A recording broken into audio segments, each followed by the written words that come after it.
یہ 11,000 سال پہلے کی بات ہے جب دبا دینے والی گرمیوں کا لمبا دن ختم ہونے والا تھا۔ سورج کی شدید تپش کم ہوتے ہی لوگ گھروں سے باہر نکلنے لگے اور جاتے جاتے بھی سورج کی کرنیں اس چھوٹے سے علاقے کی خوبصورتی کو بڑھا رہی تھی۔ بچے گلیوں میں کھیل رہے تھے، خواتین فرصت کے پھلوں کا مزہ لے رہی تھی۔ تبھی وہ ہوا جس کے بارے میں کبھی کسی نے سوچا بھی نہیں تھا۔ اگلے کچھ لمحوں میں ہی زمین پر موجود تمام اہل علاقہ، جسے اٹلانٹس کہا جاتا تھا، تباہ ہو چکا تھا، اور یہ بربادی اتنی بھیانک تھی کہ پوری کی پوری تہذیب پانی کے اندر سما گئی۔ یہ سب اتنی صفائی سے ہوا کہ آج بھی اس تہذیب اور اس علاقے کا کوئی نام و نشان بھی نہیں ملتا، اور آج تک لوگوں کو اس بات پر یقین نہیں ہوتا کہ اٹلانٹس نام کی کوئی تہذیب اس دنیا میں موجود بھی تھی یا نہیں۔ اٹلانٹس تہذیب کہاں آباد تھی؟ اٹلانٹس میں آباد لوگ خود کو دیوتا کیوں قرار دیتے تھے؟ اور اہرام مصر سے بھی 6,000 سال پرانی اس تہذیب میں ایسی کیا خاص بات تھی جسے ہم آج تک یاد رکھتے ہیں؟ The last city of Atlantis ایک ایسا بد نصیب شہر تھا جو اپنے دور سے بہت زیادہ جدید اور ترقی یافتہ تھا۔ اٹلانٹس کا ذکر تاریخ میں سب سے پہلے یونان کے مشہور فلسفی افلاطون نے 2300 سال پہلے اپنی کتاب میں کیا تھا۔ پلاٹو نے اپنی کتاب ٹیمس اور گلیٹیس میں اٹلانٹس کا تفصیلی ذکر کیا ہے۔ افلاطون کے مطابق یہ شہر اس وقت سے 9,000 سال پہلے اس دنیا میں موجود تھا۔ یہ شہر اٹلانٹس اوشن میں کہیں واقع تھا جو کسی قدرتی آفت یا خدائی عذاب کی وجہ سے سمندر میں غرق ہو گیا۔ افلاطون کہتا ہے یہ شہر رقبے کے اعتبار سے سب سے بڑا تھا۔ یہ شہر ایشیا سے بھی بڑا تھا اور یہ دائرہ نما جزیروں کی شکل میں آباد تھا۔ ان دائروں میں اچھلتی سمندری موجوں کا منظر نہایت ہی دلکش تھا۔ اس علاقے میں دور دور تک ہرے بھرے میدان تھے اور یہاں کی زمین نہایت ہی زرخیز تھی، جہاں بے شمار اونچی عمارتیں اور معدنیات پائے جاتے تھے۔ یہاں کے لوگوں کے سامنے سونا چاندی ایک معمولی سی چیز تھی۔ اٹلانٹس میں عالیشان محل اور عبادت گاہیں تھیں۔ اگر ان تعمیرات کے آگے اہرام مصر، دیوار چین، تاج محل، برج خلیفہ کی بات کریں تو یہ بھی اٹلانٹس کے آرکیٹیکچر کی برابری نہیں کر سکتے۔ اٹلانٹس کی عمارتیں اور سڑکیں سپنوں کی دنیا جیسا تھا، اور وہاں کے لوگ ٹیکنالوجی میں بہت آگے ہوا کرتے تھے۔ پلاٹو نے یہ بھی لکھا ہے کہ اٹلانٹس کے لوگوں میں مافوق الفطری اور جادوئی طاقت ہوا کرتی تھی، جس کی وجہ سے وہ لوگ خود کو دیوتاؤں سے کم نہیں سمجھتے تھے۔ پلیٹو کے مطابق اٹلانٹس کے لوگوں کے پاس اتنی زیادہ دولت تھی جتنی کبھی کسی بادشاہ کے پاس نہ ہوئی اور نہ کبھی ہوگی۔ اٹلانٹس جس جزیرے پر آباد تھا وہاں قدرتی ماحول اور ایکو سسٹم نہایت ہی بے مثال تھا، جس میں ایک پرفیکٹ بیلنس بنا ہوا تھا۔ کوئی کسی کے اوپر حاوی نہیں ہوتا تھا۔ یہاں بے شمار چرند و پرند تھے اور پھلوں کے بڑے بڑے باغیچے تھے۔ شہر کی انتظامیہ اور سیاست بھی نہایت ہی اعلیٰ تھی۔ اٹلانٹس کی جدید ترقی کے متعلق ماہرین نے لکھا ہے کہ اس قوم نے وزنی چٹانوں کے ذریعے اونچی عمارتوں کو بنانے کے علاوہ شیشے سے توانائی حاصل کرنے کا طریقہ بھی ایجاد کیا تھا۔ جبکہ ان کے تجارتی بحری جہاز ساری دنیا میں جاتے تھے۔ کہا جاتا ہے کہ اٹلانٹس کے لوگوں کو کائنات کے بارے میں ہم سے زیادہ علم تھا۔ ان کے پاس کھیتی باڑی کے نت نئے طریقے اور تکنیک تھے، جسے وہ لوگ بڑے پیمانوں پر اناج اگایا کرتے تھے۔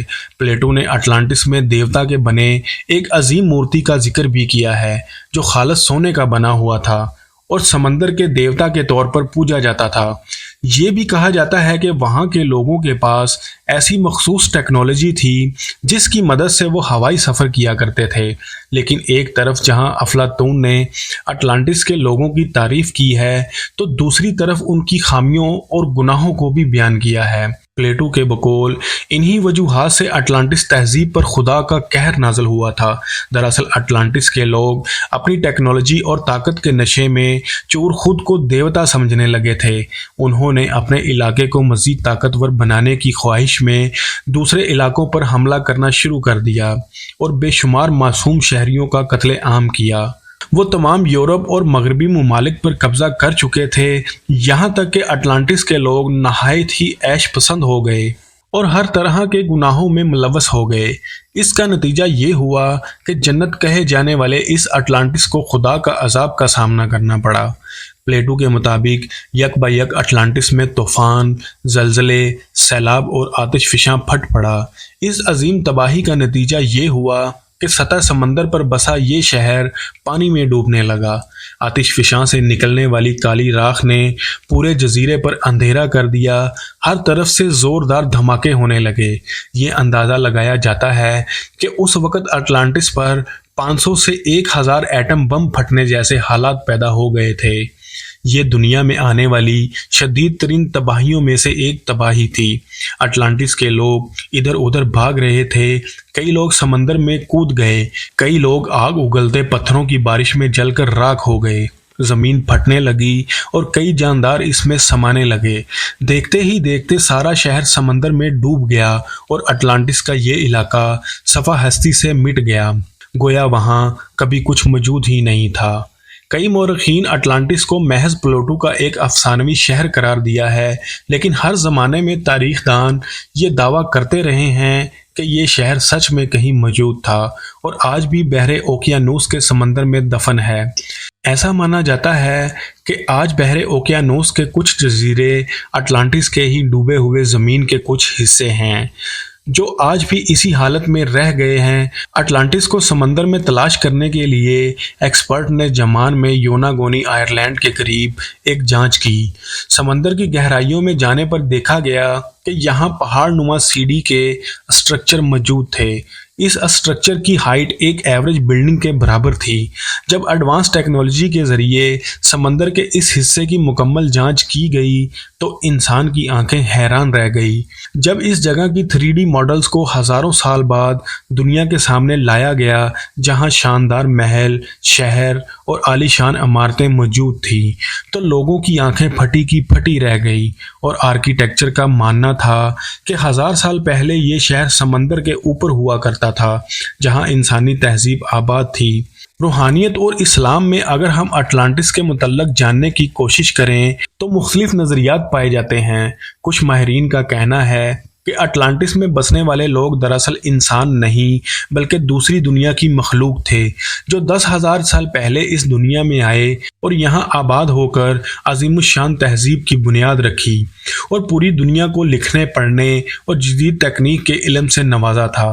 یہ بھی قیاس کیا جاتا ہے کہ اٹلانٹس میں بسنے والے لوگ انسان نہیں بلکہ جن تھے، کیونکہ اس طرح اڑنے کی صلاحیت اور غیر معمولی قوت انسانوں کو کبھی نہیں ملی۔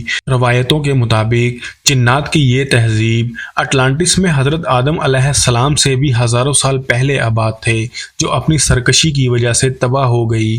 جبکہ ایک نظریہ یہ بھی ہے کہ اٹلانٹک دراصل حضرت نوح علیہ السلام کے زمانے میں آنے والے طوفان میں غرق ہوا تھا، کیونکہ اس طرح کی عظیم تباہی کا ذکر انسانی تاریخ میں صرف طوفان نوح کے دور میں ہی ملتا ہے۔